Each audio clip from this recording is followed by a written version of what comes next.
Portman Terraces are 7 terrace houses and they're 4 stories each. They have an elevated ground floor, and above that is a series of bedroom spaces over 2 levels and a flexible top floor space. And they're a modern interpretation of a Victorian terrace house. And what you see with terrace houses is often a series of vertical buildings with blade walls between. So we adopted that format, and in making it modern, we acknowledge that it's a sloping site. We elevated those blades to be much more than just a simple blade wall between the terraces and gave it structure and architecture. And for that we used a very beautiful curved brick that kind of comes together almost like a butterfly between each terrace. And this building, in 4.5 stories above the street, sort of does that transition really well.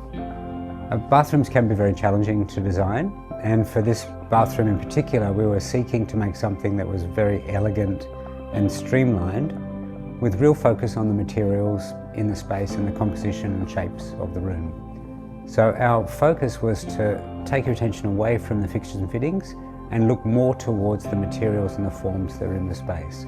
These bathrooms feature matte white fixtures and finishes throughout, and I've always loved matte white finishes. I prefer them to glossy all the time.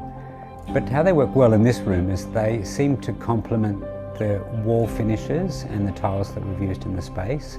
So they become similar in their matte surface, and they complement the corrugated porcelain tiles on the walls extremely well. I find that the matte finish diminishes more, and by that I mean that it becomes more recessive in the composition of materials and forms in the space, and I like that diminished quality. I also feel that the matte finish feels a bit velvety, feels more handmade, it's more unusual, and I'm really drawn to that. Now that the project's finished, I love seeing how it's blended so well with the neighbouring buildings. It's a brand new building, but it feels as though it's always been here. There's a sense of belonging.